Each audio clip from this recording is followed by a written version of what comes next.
Hai semua, anda sedang menonton slot menengah atas bersama saya Chris MJ untuk mata pelajaran matematik tingkatan 4 bersama Cikgu Hadi dan rakan-rakan saya di Google Meet. Hai semua. Okey, semua dah sedia tak untuk kelas hari ini? Kalau dah sedia boleh tunjukkan thumbs up. Baiklah Cikgu, untuk segmen seterusnya, apakah fokus kita Cikgu? Silakan. Baik, terima kasih Chris. Baik, untuk segmen ini, kita akan melihat fungsi dan persamaan kuadratik dengan GeoGebra lagi sekali. Okey. Tetapi kita fokus kepada macam mana kita nak lihat nilai A, nilai B dan nilai C di dalam GeoGebra. Nilai A, nilai B dan nilai C. Macam mana kalau berlakunya perubahan nilai A, nilai B atau nilai C dalam GeoGebra ini. Okey. Baik. Jadi, semua perlu bersedia dengan buku teks dan juga peranti anda, sama ada telefon pintar dan sebagainya. Okey, untuk scan QR code kan Cikgu? Ya, kita kena imbas kod QR yang ada. Baik, kita teruskan Chris. Okey, baiklah Cikgu, silakan. Okey. Dalam rangsangan minda 4, murid-murid boleh rujuk dalam buku teks pada halaman 7. Ya, dalam rangsangan minda 4 ni kita akan mengenal pasti dan memerihalkan hubungan antara nilai A dengan bentuk graf bagi suatu fungsi kuadratik. Baik, arahan jelas di situ iaitu gerakkan slider perlahan-lahan ke kiri dan ke kanan, perhatikan bentuk graf, kemudian lakarkan sekurang-kurangnya 2 graf bagi nilai A positif dan 2 graf bagi nilai A negatif.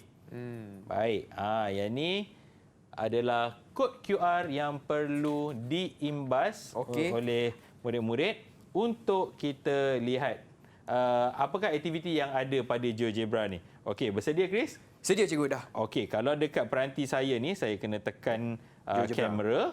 Okey. Okey, kemudian saya akan buat imbasan. Dan terus dipautkan kepada satu web page di situ. Saya tekan dan nampaknya akan terus masuk ke aplikasi GeoGebra. Sebenarnya perkara-perkara ini telah pun ada dekat dalam kita punya buku teks. Okey, mudah sangat. Mudah sangat. Baik. Sekarang ni dah sampai dekat satu paparan yang mana ada graf kuadratik. Sekejap ya.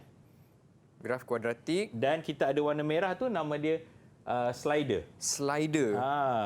Baik, sekarang ni graf kuadratik ini ditetapkan pada nilai A sama dengan 5. Kita gerakkan slider ini perlahan-lahan ke sebelah kiri. Kalau sekarang saya dapat nilainya adalah 1. Okey. Jadi graf yang terhasil adalah graf minimum. Graf minimum. Masih lagi graf minimum. Okey. So saya tunjuk ya, kita ada slider dekat sini. Kita gerakkan. Kalau tadi dari nilai 5, kita gerakkan perlahan-lahan dan kita nampak graf tu seakan-akan mengembang. Cikgu, yang ni untuk soalan berapa Cikgu?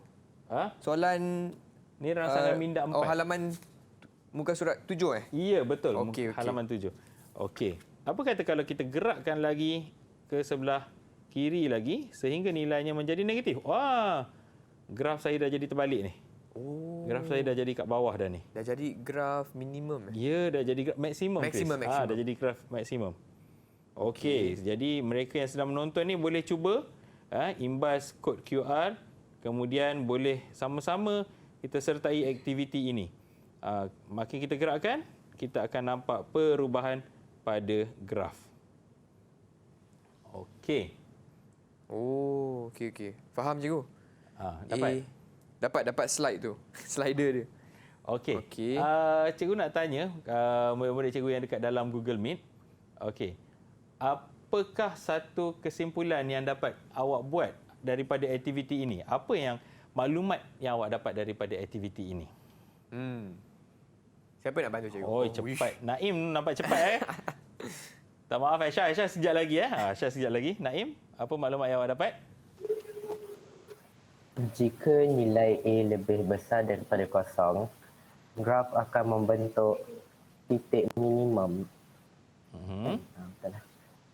Jika nilai A lebih kecil daripada kosong, graf akan membentuk titik maksimum. Betul. Jika bagi graf fx sama dengan ax kuasa 2 tambah bx tambah c, iaitu graf kuadratik, yang mana A tak boleh sama dengan kosong, tak boleh sama dengan sifar, ada terdapat dua bentuk graf, iaitu sekiranya nilai A lebih besar daripada sifar, so kita akan dapat graf minimum. Okey. Dan sekiranya A lebih kecil daripada sifar, kita akan dapat graf maksimum. Jadi kesimpulan Naim betul lah cikgu? Naim betul. Okey, bagi dua lah Chris. Bagi dua? Banyak sikit. Wah, okey. Dan saya rasa saya nak bagi juga pelekat untuk ketua kelas kita hari ini. Siapa ketua kelas kita hari ni? Ketua kelas kita hari ini, Chris MJ. Oh, Chris MJ. So Chris boleh tampal sendirilah berapa pelekat yang nak. Dapat satu lah. Dah satu cukup lah. Baik. Okey, masih cikgu. Kita teruskan dengan rangsangan minda 8. Okey. Baiklah. Rangsangan minda 8 ni murid-murid boleh perolehi daripada buku teks kita juga. Okey. Dalam halaman 12. Halaman 12. Okey. Di sini kita akan mengenal pasti kesan perubahan nilai B terhadap fungsi kuadratik. Kita tengok apa pula yang berlaku kalau kita ubah nilai B. Tadi kita dah ubah nilai A. Betul. Aktiviti ni telah disediakan di dalam buku teks. Jadi apa yang perlu kita buat, hanya kita imbas sahaja kod QR yang ada. Okey. Imbas semua. Okey, semua sedia untuk imbas. Okey. Okey, cikgu pun imbas kod QR. Okey, dah. Dan dia akan sampaikan kita kepada satu paparan GeoGebra. Yang mana dalam paparan GeoGebra ini, ini cikgu punya. Ya. Okey. Okey, ini cikgu punya paparan GeoGebra. Baiklah. Ini saya punya. Betul kan cikgu? Teruskan saja, terus imbas saja. Terus buat. Okey. Okey. Ada nampak slider tak? Nampak cikgu.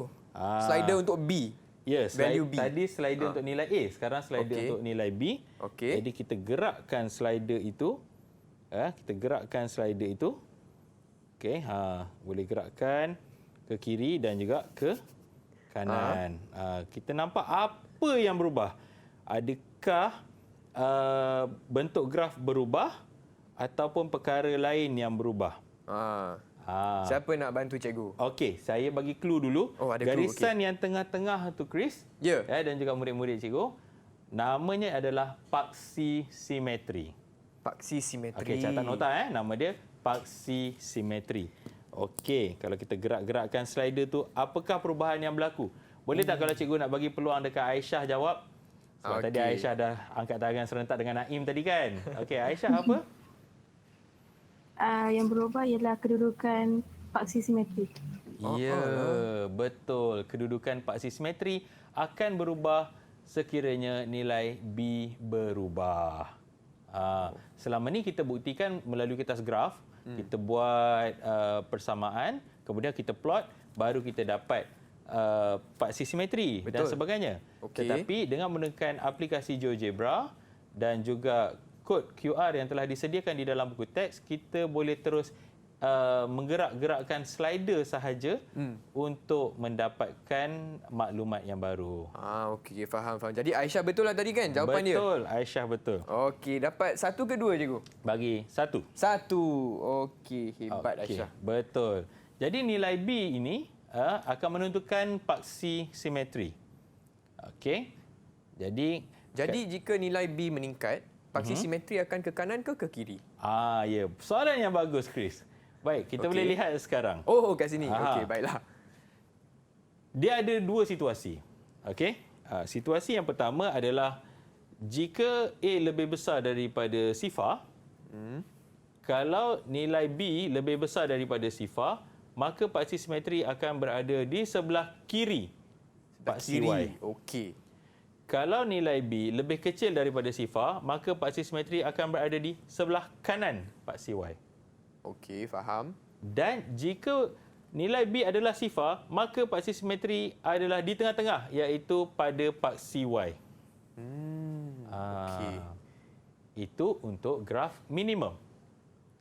Baik. Macam mana pula kalau graf maksimum? Iaitu nilai A lebih kecil daripada sifar, kita nampak sekarang, sekiranya A lebih kecil daripada sifar, sekiranya B positif, saya sebut B positif B positif. B positif, B lebih besar daripada sifar, maka paksi simetri akan berada di sebelah kanan.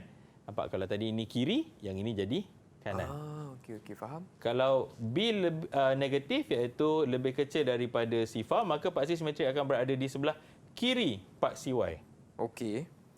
Kalau B sama dengan sifar, sama juga macam tadi, maka paksi simetri akan berada di tengah-tengah, iaitu pada paksi Y. Cikgu, yang ni kita kena hafal ke cikgu? Okey, yang ini sebenarnya ada cara yang nampak kita boleh memudahkan, kita boleh mudahkan untuk kita faham. Ada cara? Cuba tanya okey. antara murid yang berempat ni, ada tak cara untuk bagi mudah faham konsep yang ini? Siapa boleh kongsikan? nak cuba? Semua takut cikgu. Semua takut ni? Mungkin cikgu pilih lah. Saya pilih Semua pun tak yang nak paling pandang tunduk kamera. lah, kita pilih Farizah. Fariza.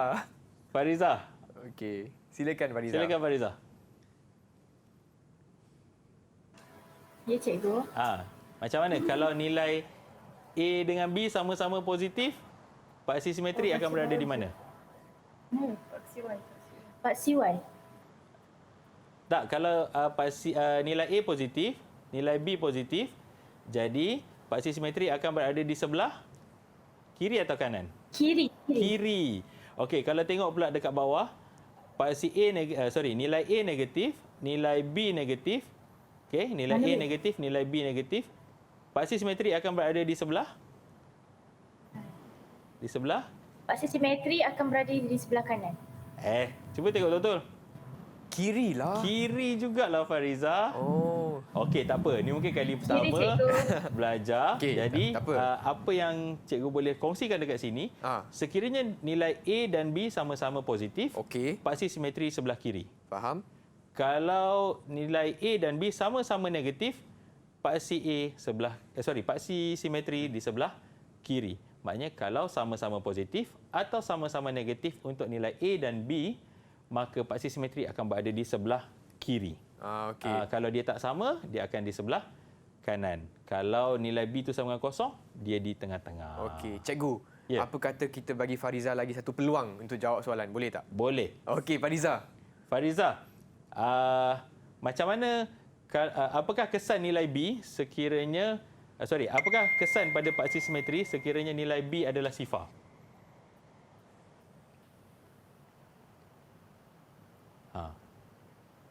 Kalau nilai B itu sifar, apa jadi pada paksi simetri? Paksi simetri akan berada di paksi Y. Alhamdulillah, betul. Yeay, Okey, bagi 3 terus untuk Farizah. 3 terus. Okey, 1. Okey, baiklah cikgu. Baik. Kalau dalam fungsi kuadratik, kita ada nilai A, nilai B dan satu lagi kita panggil nilai apa? Okey, siapa nak cuba? Nilai apa? C. Siapa yang jawab tu? Okey, bagi semua. Semua jawab C. Betul. Kita ada nilai A, nilai B dan nilai C. Saya pun jawab cikgu. C. C. Okey. Chris pun jawab. Chris pun Okey. kita bagi juga. Baik. Okey. Kalau macam tu, kita terus dengan rangsangan minda 9, di mana dalam rangsangan minda 9 ni kita akan melihat, kita akan mengenal pasti kesan perubahan nilai C terhadap graf fungsi kuadratik fx sama dengan ax kuasa 2 tambah bx tambah c. Baik, untuk rangsangan minda 9 ni, murid-murid boleh lihat buku teks pada halaman 13. Baiklah. Okey, boleh tengok gambar ni. Kemudian pada halaman 13. Okey, dan baik, kita imbas lagi. Okey. Kita imbas. Dah cikgu. Mana saya punya kamera? Okey, kita imbas lagi. Nampak tak? Sekejap ya. Okey. Dia akan bawa kita kepada satu pautan GeoGebra yang lain. Zaman Chris belajar dulu dah ada ke yang ni? Dah. Macam ni. Dah aplikasi GeoGebra ni? Waktu zaman Chris. Zaman Chris. Ha. Zaman Chris tak ada lah, cikgu. Tak ada lagi Orang ya. dulu kita kena lukis manual. Graf manual. Okey. Jadi sekarang ni cikgu dah sampai dekat satu GeoGebra. Sekejap ya, saya kena ke bawahkan dulu. Chris dah sampai Dah sampai cikgu. Saya punya ni.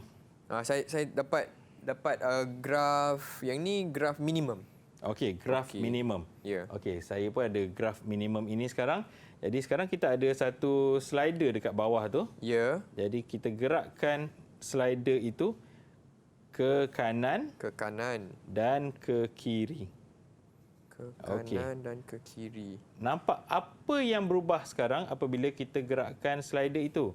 Di mana slider sekarang adalah menunjukkan nilai C. Oh, Adakah bentuk graf berubah? bentuk sama cikgu? Bentuk sama. Adakah paksi simetri berubah? Tak. Tak. Jadi yang berubah sekarang apa dia? Siapa boleh jawab? Okey. Ya, Aisyah, silakan. Pintasan Y. Pintasan Y. Nampak ya, graf itu memintas pada nilai-nilai yang berbeza. Betul. Untuk Betul, Aisyah bagi satu plekat. Okey. Okey, harap-harapnya rakan-rakan yang sedang menonton ni juga sama-sama dengan kita untuk melihat aplikasi ini.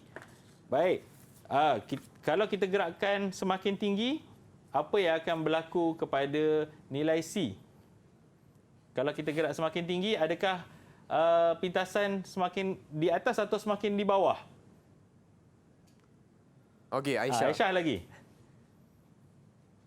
Ya? Kalau nilai C semakin tinggi, graf akan makin ke atas atau makin ke bawah?